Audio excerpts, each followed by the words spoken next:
자, 이제 문법, 언어만 한번 보도록 하겠습니다. 자, 이렇게 지문이 주어지는 경우는 지문을 잘 보면 되고, 이번에는 뭐 구태여 지문 안 보더라도 논리적으로 풀 수 있을 것 같습니다. 문법도 암기가 아니고 논리적으로 하는 거고, 이렇게 주어진 조건을 가지고 내가 사례에 직접 응용할 수 있는지를 물어보는 것이지, 합성명사 나왔다고 합성명사를 암기하고 그런 시대는 끝났습니다. 그래서 문법을 암기하고 있다면 그런 습관은 버리시고요. 주어진 조건대로 풀 수 있는 능력, 그렇기 때문에 먼저 정확한 개념을 이해하는 게 중요해요. 무슨 말씀인지 제가 보여드리도록 하겠습니다. 합성명사는 직접 구성 요소가 모두 어근인 명사이다. 합성명사의 어근은 복합어일 수도 있는데 갈비찜을 예로 들은다. 합성명사 잘 모르겠으면 보는 거예요. 사례를. 갈비찜을 보니까 갈비와 찜이다. 그런데 갈비찜을 형태소 단위까지 분석하면, 형태소라는 걸 알아야 되거든요. 형태소는 어간, 어미, 조사, 접사까지 다 찍는 거죠. 분석하면 갈비라는 명사에 찌다라는 동사, 어간에 또는 미음이라고 하는 명사와 전미사까지 세 개로 나눈다는 거죠. 특히 이게 핵심이죠. 그래서 우리가 이게 파생 전미사, 파생어거든요. 이 전체로는 갈비집이라는 합성어지만, 그래서 우리가 이 문법 공부를 할 때 제가 강조하거든요. 이 파생어가 만들어질 때는 파생 접사가 있는지를 꼭 확인해라. 이렇게. 그게 있으면 무조건 파생어니까요. 자, 그래서 이것처럼 합성명사 내부에 복합어가 있을 때 합성명사를 형태소 단위까지 분석하면 내부 구조를 세밀히 알 수 있다. 그러면 기억으로 바로 문제로 가는 거예요. 기억에서 내부 구조가 동일한 것끼리 찾아봐라. 이런 거. 그럼 이거는 합성명사 이런 거 보지 않더라도 이렇게 선택지만 봐도 그냥 합성명사 앞에 안 읽어도 알 수 있어야 되는 거예요. 그러면 사례를 보면 새우라는 하나의 명사랑 볶다라는 거에 음이라는 명사와 전미사 세 개가 있는 거예요. 그럼 여기는 집 하나, 집과 안이라는 명사명사 두 개가 있는 거예요. 싸우다에 미음이라는 게 있어요. 그러니까 여기는 명사 하나지만 이런 두 개에 여기에 하나, 둘, 셋, 네 개가 돼버리는 거예요. 이건 역시 논하고 밭 합쳐진 거 두 개예요. 그러면 갈다에 여기에 명사와 전미사라고 해서 네 개가 된 거예요. 그러니까 명사 여기에 어근에 접사, 어근에 접사가 붙은 거예요. 그래서 갈다에 갈이라는 명사가 된 거거든요. 그렇기 때문에 자, 동사에서 붙어서 명사와 전미사가 붙어서 명사, 갈다라는 동사가 돼서 명사와 전미사가 붙어서 명사, 이렇게 된 거예요. 그럼 명사 세 개 이렇게 돼요. 그래서 나다가 같은 거예요. 탈춤에서는 탈과 춤, 그것은 놀이, 명사, 놀다에 이가 왔으니 같은 거 아니에요? 명사, 전미사, 명사. 근데 살짝 여기는 춤 역시 똑같아요. 추다에 미음, 명사와 전미사가 붙어서 다시 하나, 둘, 세 개로 나눠지는 거거든요. 그래서 같은 게 요겁니다. 그래서 문제 아주 잘 냈습니다. 이렇게 분석하는 능력을 묻는 거예요. 문제 아주 좋습니다. 그러고 나서 다여의 기본이 되는 의미를 중심적 의미라 하고, 중심적 의미로부터 확정된 의미를 주변적 의미라고 한다. 만약 단어가 하나의 의미만을 가지고 그 의미가 다른 의미로 확정되지 않았다면 그 하나의 의미를 중심적 의미로 볼 수 있다. 합성명사의 두 어근에는 중심적인 의미나 주변적인 의미가 나타날 수 있다. 중심과 주변은 벌써 다 알려준 거예요. 그러면 그런데 자립적으로 쓰일 때는 하나의 의미만을 가지고 있어서 사전에서 뜻풀이가 하나밖에 없는 단어가 합성명사 어근으로 쓰일 때 주변적인 의미를 새롭게 가지게 되는 경우도 있다. 가령 매섭게 노려보는 눈을 뜻하는 합성명사 도끼, 눈은 도끼와 눈으로 분석되는데 매섭거나 날카로운 것이라는 도끼의 주변적인 의미가 되는 거지. 이게 실제로 눈인데 눈이 도끼가 아니니까. 의미는 도끼가 자립적으로 쓰일 때 가지고 있던 의미라고 보기는 어려워요. 자립적으로 쓸 때는 도끼는 실제 중심적인 의미로서 도끼예요. 근데 도끼 눈이라고 합성화되면서 이때 도끼는 진짜 도끼가 의미가 없는 주변 의미가 되는 거고, 눈만 중심 의미가 된다는 거죠. 합성명사의 어근이 중심적인 의미를 나타내든 주변적인 의미를 나타내든 그 어근은 합성명사 내부에서 나타내는 위치가 대체로 자유로운데, 비바람, 이슬에 비해서 중심적인 의미를 나타내는 비의 위치와 벼락 공부, 물벼락에서의 주변적인 의미를 나타내는 벼락의 위치를 통해 알 수 있다. 벼락이 앞에 왔다 뒤에 왔다가 비가 앞에 왔다 뒤에 왔다 자유롭다. 그런데 주변적인 의미를 나타내는 어근 중 일부는 합성명사 내부의 특정 주의에서 주로 특정 부분에서 이건 자유롭지 않다는 거죠. 가령 아주 달게 자는 잠을 뜻하는 꿀잠에는 편안하거나 기분 좋은 것이라는 꿀의 주변적 의미가 나타나는데 꿀의 이러한 의미는 합성명사 선행 어근에서 주로 앞부분은 잠, 꿀은 앞에만 온다는 거지 잠꿀이 아니라는 거예요. 그리고 넓게 깔린 구름을 뜻하는 구름바다에서 무엇이 넓게 많이 모여있다는 곳이라는 바다의 주변 의미가 나타나는데 이거는 주로 뒤에 온다는 거지 바다는. 바다 구름이 아니라는 거지. 그럼 바다에 있는 구름이 되니까. 그러면 36번도 뭐 좋습니다. 이것도 옆으로 누워 불편하게 잔다. 그러니까 잠이 거식이고 중심이고 칼은 주변이겠죠. 머리끌, 책의 책 부분의 내용이나 목적을 간략히 적은 그런 중심적 의미인데 머리가 주변이죠. 일, 벌레, 일을 지나치게 하는 사람. 그러면 일이 중심인데 벌레는 진짜 벌레가 아니니까 주변적인 사람이니까 주변 인물이죠. 주변적 의미죠. 입, 꼬리에서 입에 꼬리가 달린 건 아니잖아요. 중심 의미고 꼬리가 주변 의미겠죠. 꼬마, 전구, 전구가 중심 의미겠죠. 꼬마가 전구일 수는 없잖아요. 그럼 꼬마가 뭐 주변 의미가 되는 거죠. 그랬을 때 칼잠과 구름바다는 A를 나타내는 어근의 위치가 같군. A는 중심이죠. A가 중심이면 칼잠에서 잠, 중심. 아까 구름바다에서 구름이 중심. 머리글에서 A를 나타내는 어근, 글이 중심. 물벼락에서 물이 중심. 그럼 서로 위치가 다르죠. 일벌레에서 비는 이제 주변, 벌레, 그리고 벼락, 공부인데 벼락일 수는 없잖아요.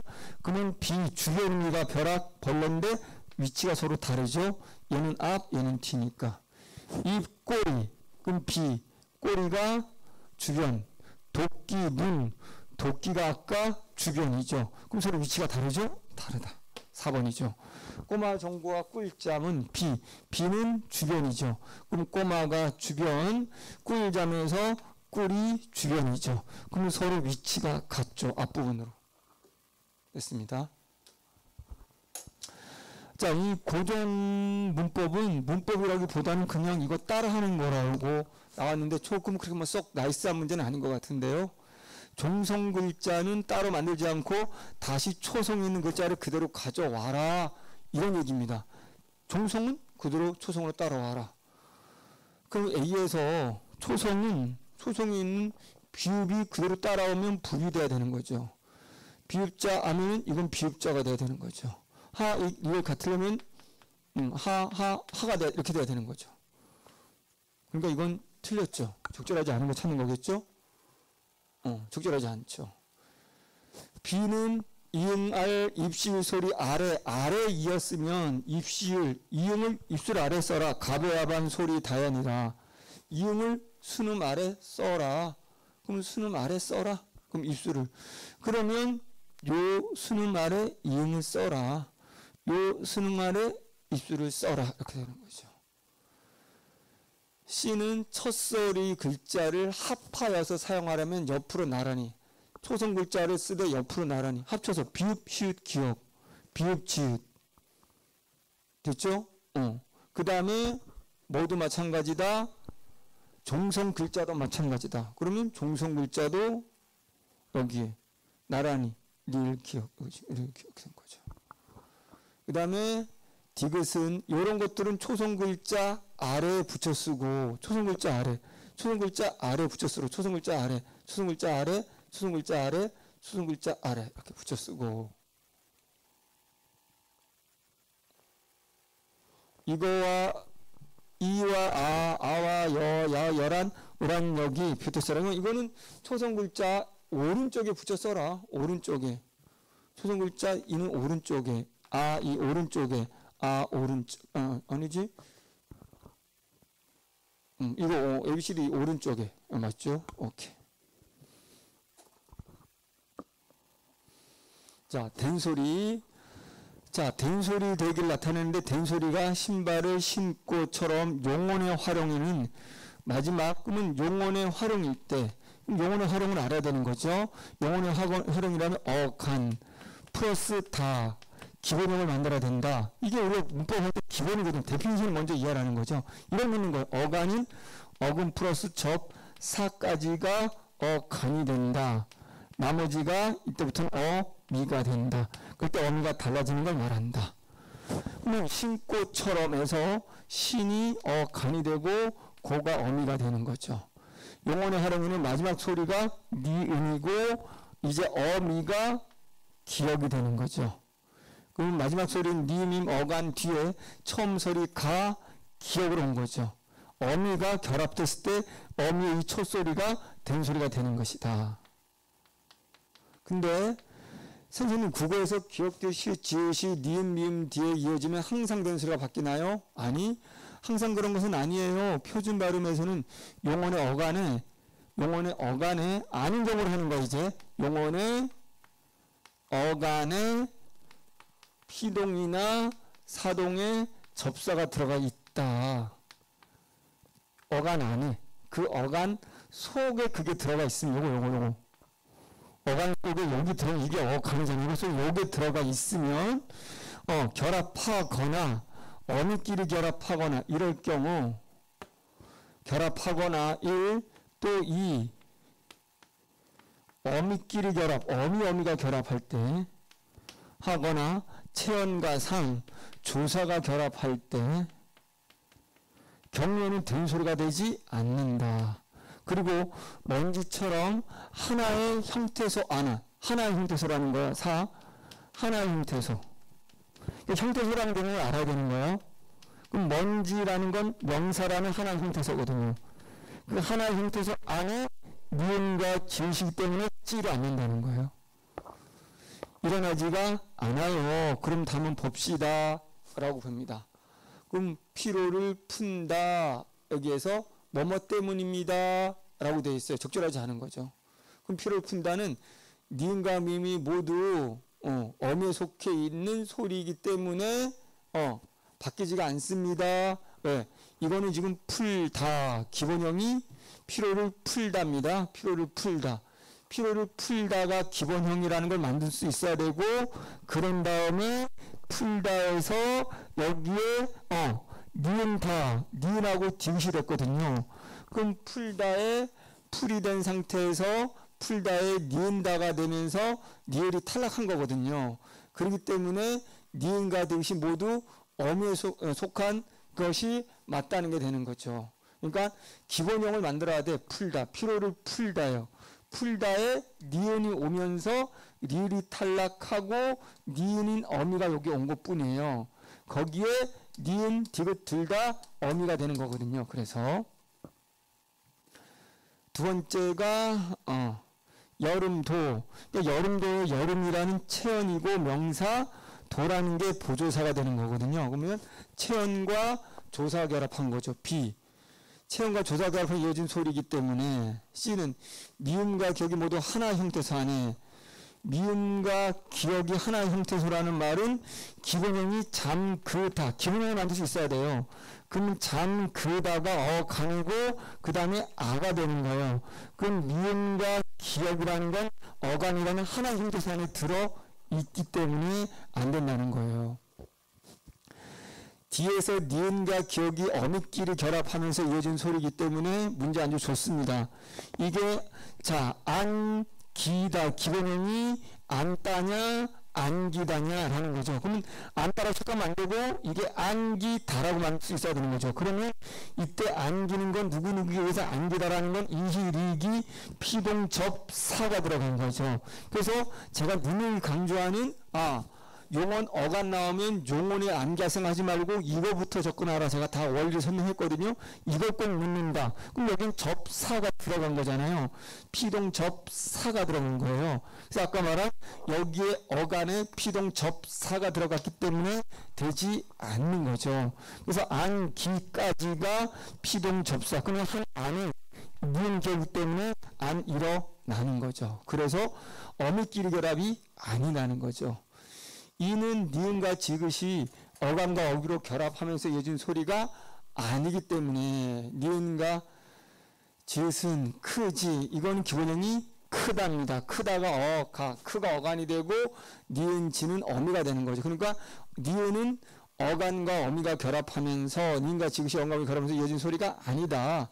그러니까 니은과 지읒은 일단은 뭐다? 이거는 둘 다 어미다 라고 보면 되는 거죠. 어간이 아니다 라는 거죠. 그래서 정답은 어미끼리 결합이라는 말이 틀린 4번이 되는 거죠. 39번 이제 문장 성분해에 관한 겁니다. 꼭 나온다고 했고 제가 퀘스트에도 꽤 올려놨었는데요. 자, 이거 쭉 보시면 1번에 필수적 부사가 생략된 암기 문장이 있고 아주 문제 좋습니다. 뭐냐면 자, 내 친구가 보낸 책입니다. 이렇게 책. 그럼 여기는 보낸 책이라는 건 명사고 관형상 동사어이기 때문에 관형 절로 안겼어요. 그러면 친구가 나에게라는 부사가 빠진 거예요. 원래 이 보내다라는 것은 누구에게라는 방향을 나타내는 to를 나타내는 필수 부사가 필요해요. 친구가 나에게 보낸 책, 목적어도 생략됐죠. 그럼 친구가 나에게 책을 보내다예요. 그래서 필수 부사도 빠졌고 목적어도 빠진 관형절이 있는 거예요. 그게 안긴 문장이 되는 거예요. 그거에 있고 니은에는 주어가 생략된 안긴 문장이 있다. 여기에서 이제 우리가 안긴 문장은 테니스 배우기가라는 명사절이에요. 그러면 배우다 테니스를 이게 누가 배우는데 라는 주어가 생략된 명사절이 있다라는 겁니다. 그래서 우리는 쉽게 1번임을 알 수 있습니다. 나머지 여러분도 충분히 알 수 있기 때문에 제가 생략하고 넘어가겠습니다.